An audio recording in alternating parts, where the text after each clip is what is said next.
जब वो महज 12 साल की थी तो उसके चेहरे पर फेशियल हेयर ग्रोथ होने लगा। अपने चेहरे पर आती दाढ़ी की वजह से लोग उसका बहुत ज्यादा मजाक उड़ाया करते थे, जिसकी वजह से उसका मोराल बहुत ज्यादा डाउन हो गया था। लेकिन आखिरकार उसने सिचुएशन से लड़ने की ठानी। उसने अपने चेहरे पर आती हुई दाढ़ी को अपनी शख्सियत का हिस्सा मानते हुए इसे ही अपनी पहचान बनाने का फैसला किया और आखिरकार वो आज इंग्लैंड की फेमस ब्रिटिश मॉडल हैं और लोग उन्हें बीडेड वुमेन के नाम से जानते हैं। उनका नाम है हरनाम कौर।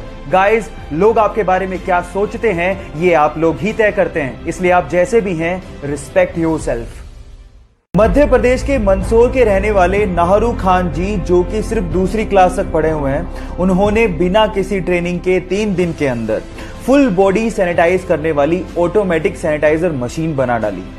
इनफैक्ट ना सिर्फ उन्होंने मशीन बनाई, ये मशीन उन्होंने इंदिरा गांधी अस्पताल को दे भी दी, जो कि सिर्फ 3 सेकंड में पूरी बॉडी को सैनिटाइज कर डालती है। सो कोरोना के खिलाफ लड़ाई में नाहरू खान जी के इस कंट्रीब्यूशन को मैं दिल से सलाम करता हूं।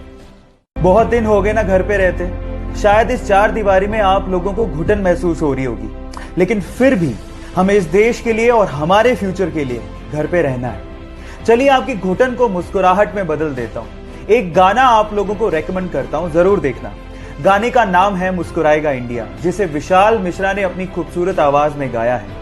इस गाने में अक्षय कुमार, टाइगर श्रॉफ, कार्तिक आर्यन, भूमि, तापसी जैसे स्टार्स ने फीचर किया है और इस गाने को हमारे प्रधानमंत्री ने भी शेयर किया। गाइस, आप लोग याद रखिए, ये देश है तो हम हैं, इसीलिए घर बैठो इंडिया, सपोर्ट करो इंडिया। आप लोगों ने ज्यादातर होटल्स में ह्यूमंस को काम करते देखा होगा, लेकिन चाइना में दुनिया का इकलौता ऐसा होटल है जहां पर ह्यूमन एम्प्लॉय है ही नहीं।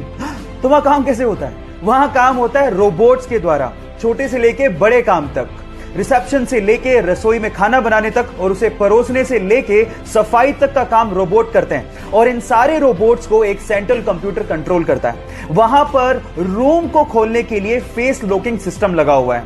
गाइस, इस पूरे होटल को चाइना की अलीबाबा कंपनी ने बनाया और इसका नाम है फ्लाइजू।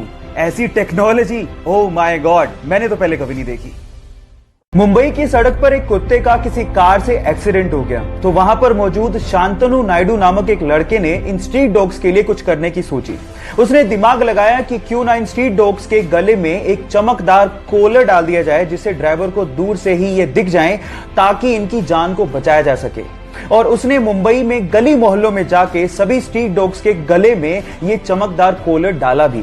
उसकी स्टोरी को टाटा समूह की मैगजीन में कवर भी किया गया और उसके बाद रतन टाटा ने खुद ने शांतनु को फोन करके उनके साथ काम करने को कहा। बहुत बड़ी बात है गाइस, तो शांतनु नायडू और उसकी पहल के लिए 1 लाइक तो बनता है। अपने फैंस की दीवानगी के चलते हर बड़ी सेलिब्रिटी को सिक्योरिटी रखनी पड़ती है, पर अगर बात सलमान भाई की सिक्योरिटी की आए तो शायद हमें सिर्फ एक ही नाम याद आता है, वो है शेरा।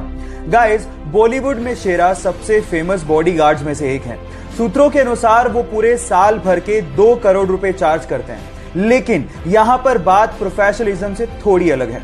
जहां शेरा एक और कहते हैं कि सलमान भाई उनके लिए सब कुछ है और वो जिंदगी भर उनके साथ रहेंगे, वहीं सलमान भाई भी शेरा को और अपने परिवार का सदस्य मानते हैं और सलमान भाई ने बॉडीगार्ड नामक अपनी एक मूवी अपने बॉडीगार्ड को समर्पित भी की थी। गाइस, तो सलमान भाई और शेरा के इस रिलेशनशिप के लिए 1 हार्ट तो बनता है। एक बार 4 लड़के मुंबई घूमने गए और वहां पर उन्होंने एक टैक्सी भाड़े पे की। एक्चुअली उस टैक्सी के ड्राइवर सरदार जी थे। अब हुआ कुछ यूं कि बोरियत की वजह से वो चारों लड़के जोक्स क्रैक करने लगे और उनमें से कुछ जोक्स सरदारों पर थे।